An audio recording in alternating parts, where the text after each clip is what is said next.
Hi YouTube, M6EB2E0FNM, back again with another video. So thank you very much for watching my update video if you've seen it. As I said, there's loads been going on, but I did promise that I will do a review on the Icom ID31. So I've got the Icom ID31 here. So what we'll do is we'll bring the camera in, have a good look around it. It's probably going to be more of a sort of first impression video because there's so many features on it and I'm so new to D Star. I don't really understand it 100%. So, but it's nice to just have a look around the radio and sort of give you my thoughts on it. So yeah, without further ado, let's take a look. So let's have a closer look at the radio now. So yeah, really nice. I quite like the Icom ID31. This is the original one. They do a +2 version now. So this is the original one. So if you have the data cable, I can't remember the name of it now, where you plug in the data port and you can control it with your iPad and all that sort of stuff. This one will not do that one. So I am looking to get an Icom ID51 at some point, but we'll have a quick look. You can see it's on my gateway at the moment. So that's what it's receiving now. So if we just turn it off and have a quick look around. So obviously on the side here you've got your power import and you've got your data jack, and on this side here you have your mic and speaker port. So it's like the Kenwood style setup there. So nice on that side, and then on this side you've got a micro SD card. You've got a plastic PTT button and then like a monitor button.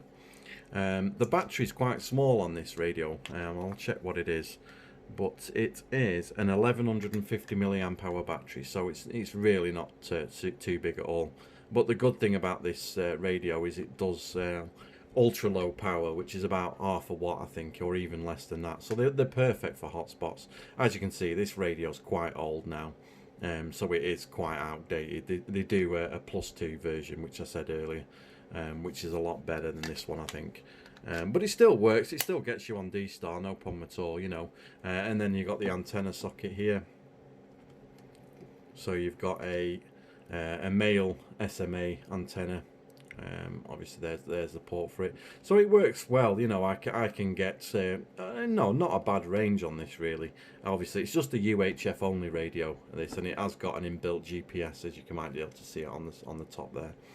So you know, that's its downside. If you want VHF and UHF, and I have actually had an ID51, and it was fantastic radio, really good. The receive on that was absolutely incredible.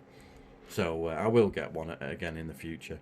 But yeah, you can just power it on like that, so it gives you the nice Icom branding on the power up, puts your call sign in, tells you your volts. Now obviously I'm not an expert on D Star. I'm very new to it, so I don't know a lot about it. But that's my gateway there, MB6IFR. And I basically program that repeater list. So one good thing about these is you can download the latest latest repeater list from Icom, put it in your SD card, and then it'll look where your GPS is and give you the nearest repeaters. Now mine didn't come with a data cable to connect it to the computer in the box, so whether that's something you actually, because I got this second hand, if that's something you get or not, I'm not 100% sure. But it's easy enough to program manually. Like I've just got repeater list there, gateway. If you want to connect to my gateway and you live in the northwest Preston area, then just program it with MB6IFR. On the 8th letter you want the B, and then the gateway call sign the same, and on the 8th letter you want a G, and you should get into it absolutely fine. There's no offset or anything, it's just a simplex gateway. So yeah, that's basically how I did that. And then obviously my station, my call sign there, I've got my M61 and my 2E01, and then you can have a TX message. I've just got my website, so you can have sort of whatever message you want. Some people put the radio they're using or the name or anything like that. So some of the menus here, as I say, I don't really know. That's why I've called it a first impression, really, because I don't really know it 100%. But it's got quite a good few features. You know, you can record voice memos, and you can actually record transmissions that you're making as well when you've got an SD card in. As I say, it's got a full GPS system in here. I don't think I've got a lock on mine at the moment, obviously being inside. RX history, so it'll tell you who you've spoke to or who's last been heard on the gateway or repeater. DV memory, so we've got repeater list, my call sign. and then my station. So DV set, speech, speech level, speech speed, DTMF. So you can do DTMF. I think you pre-program the DTMFs that you want to use, and then you can just call them up, because there's obviously no keypad on here. And then function, you got power save, monitor, you got mic simple mode, key lock, PTT lock, busy timeout, timer. You know, you got mic gain, which is useful. You know, that's quite nice to have. Vox, which is really nice. They do an add-on Bluetooth headset that you can get for these radios. I think it's something like a HS95, I think it's called. And then the CIV, something to do with the data, which is what I was trying to do, but it's the old version of the radio, so it didn't sort of work out too well. Display, you can change the backlight, LCD dimmer, contrast, the usual stuff you'd expect to see. You know, it's the call sign speed of how fast it scrolls down the bottom, opening message, voltage indication. You can set the time, you know, you can set the tones, you can turn all your keypad beeps off, and all that kind of thing, and obviously SD card, if you've got it in, you can format it and do all that sort of stuff. So that's basically it. So now if I go in here and go to some of the pre-programmed ones I've gone, or I can just use the scroll at the top. So if I click unlink, this will now unlink. Not linked. That's now unlinked from the gateway. And then obviously you can turn there. We can do a quick echo test so you can see what it is. So it's on the 8th letter, which is an E, so let's do an echo test. This is 2 Echo 0, Foxtrot November Mike, 2E0, Foxtrot November Mike, doing an echo test on the Icom ID31.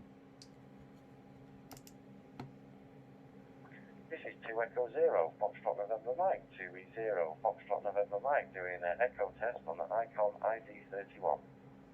So yeah, really nice. I'm quite impressed with it, really. The audio quality sounds quite good on D Star. I'm quite impressed with it. And then obviously if I want to go to say 0 on Charlie, I've obviously pre-programmed these in, and then you would just click there, and now it'll connect to 0 on Charlie. Link 2 REF001 Charlie. So yeah, really nice radio. As I say, I don't know much about D Star. I really am learning as I go along, and obviously I've got my own D Star gateway now, so I suppose I've got to learn pretty quick. But hopefully that's given you a bit of a first impressions video of the Icom ID31. So that was my sort of first impression review of the Icom ID31. Fantastic radio. I mean, if you want to get into D Star and you don't want to spend a lot of money, and you've got a hotspot, or you know, you're wanting to get into a very local repeater on UHF, obviously it's a UHF only radio, then this is really an ideal buy, and you can get them second hand for not a lot of money really. So yeah, thank you very much for watching. Join my Facebook group, UK Digital Ham Radio Station. Follow me on Twitter, Matt_M6EB, and the same for Instagram. Links will all be in the description. And as I say, I really appreciate you watching. If you've got any comments, just leave them in the comments below. Until the next time, I've been 2E0FNM. You've been very kind to watch. 73.